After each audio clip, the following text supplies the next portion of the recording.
The controversial legacy of Leslie Groves, 10 scandalous and shocking facts. Leslie Groves, best known as the director of the Manhattan Project, was a man of immense influence and controversy.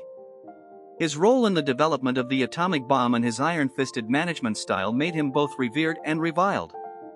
Beyond his public accomplishments, Groves' life was riddled with fascinating and sometimes scandalous stories.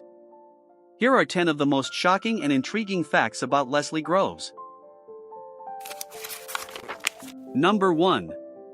A strict upbringing and early ambitions. Born on August 17, 1896, in Albany, New York, Leslie Richard Groves Jr. was raised in a rigidly disciplined household by his father, Reverend Leslie Richard Groves Sr., a Presbyterian minister, and his mother, Gwen Griffith Groves.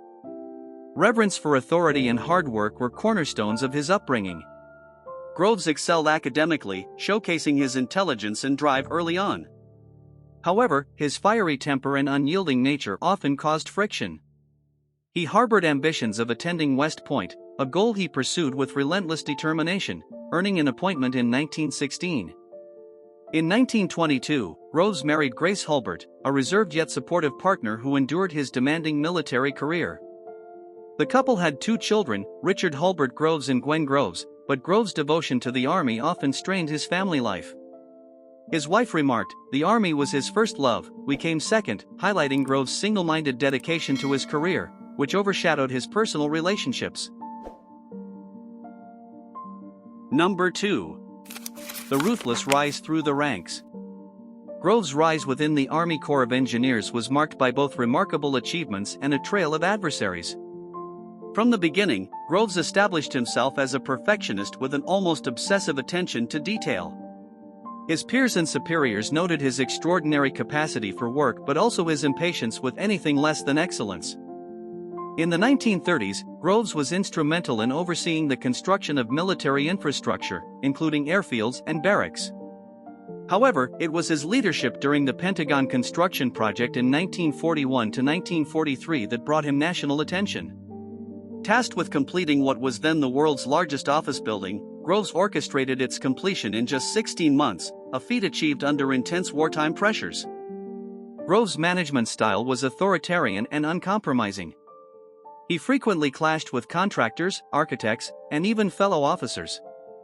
His reputation as a bulldozer in uniform stemmed from his refusal to accept delays or excuses. One colleague remarked, "He didn't care if you were a general or a janitor, if you got in his way, he'd crush you." This approach, while controversial, solidified Groves' reputation as a man who got things done. Number 3. Secrecy and control in the Manhattan Project. In 1942, Groves was appointed director of the Manhattan Project, the secret U.S. initiative to develop atomic weapons. With an estimated budget of $2 billion, equivalent to over $30 billion today, the project was one of the most ambitious and clandestine undertakings in history. Groves imposed a level of secrecy that extended even to President Franklin D. Roosevelt and Congress, with only a select few fully aware of the project's scope. Groves implemented strict compartmentalization, ensuring that scientists and engineers knew only what was necessary for their specific tasks. He assigned pseudonyms to prominent figures, such as J. Robert Oppenheimer, and placed several under surveillance. Groves later admitted, "In a project of this magnitude, trust is a liability." His measures proved effective in maintaining operational security but created a culture of paranoia among the project's staff. The Manhattan Project involved over 125,000 workers across multiple sites, including Los Alamos, New Mexico, Oak Ridge, Tennessee, and Hanford, Washington. Despite the logistical challenges, Groves' micromanagement ensured that the project stayed on schedule, culminating in the successful detonation of the first atomic bomb at Trinity on July 16, 1945. Number 4. Tense relationship with Robert Oppenheimer. The partnership between Groves and J. Robert Oppenheimer, the scientific director of the Manhattan Project, was as critical as it was contentious. Groves initially doubted Oppenheimer's suitability for the role, citing his lack of managerial experience and alleged communist sympathies.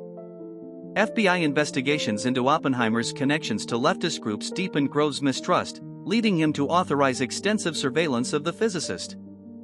Despite these tensions, Groves recognized Oppenheimer's intellectual brilliance and supported his leadership at Los Alamos.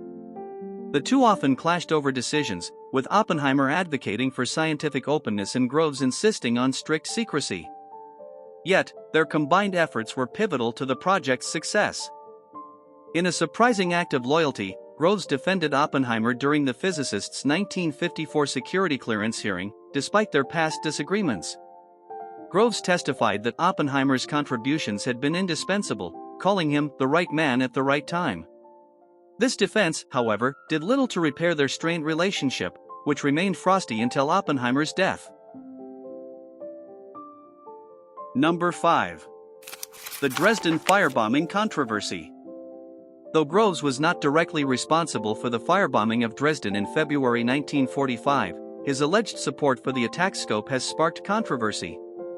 The firebombing led to the destruction of the city and the deaths of over 25,000 civilians, drawing accusations of war crimes. Critics argued that Groves, known for his pragmatic and often ruthless approach, endorsed such measures to expedite the war's end.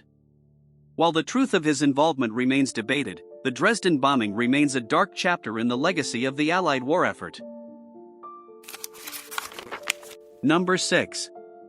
The Hiroshima and Nagasaki bombings. Groves was a central figure in the planning and execution of the atomic bombings of Hiroshima and Nagasaki in August 1945, which led to Japan's surrender and the end of World War II.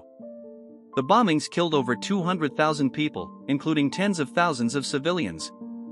Groves was unapologetic, famously stating, "If it saved one American life, it was worth it."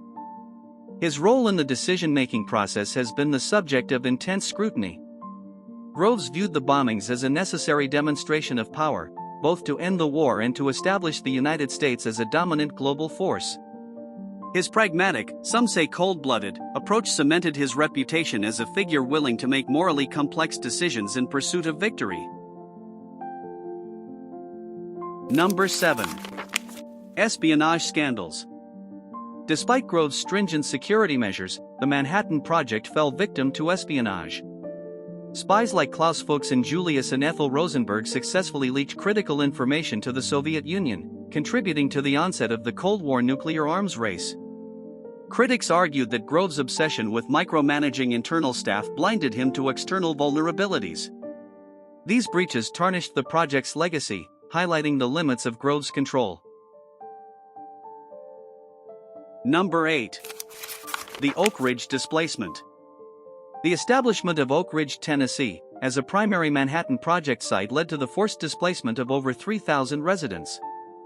Land was seized under eminent domain, often with little warning or compensation. Many residents were farmers who depended on their land for survival. One displaced resident, John Clark, lamented, "They paid me $28 an acre for land that had fed my family for generations." While Oak Ridge became a hub of scientific innovation, the displacement left a legacy of resentment. Groves, focused on efficiency, dismissed the protests, stating, "War demands sacrifices." This callous attitude highlighted the human cost of the atomic program. Number 9. The post-war fallout. After the war, Groves faced mounting criticism from Manhattan Project scientists, many of whom grappled with the ethical implications of their work. Figures like Leo Szilard and Albert Einstein publicly denounced the use of atomic weapons, calling for greater accountability. Groves dismissed such concerns, stating, "Philosophy has no place in war."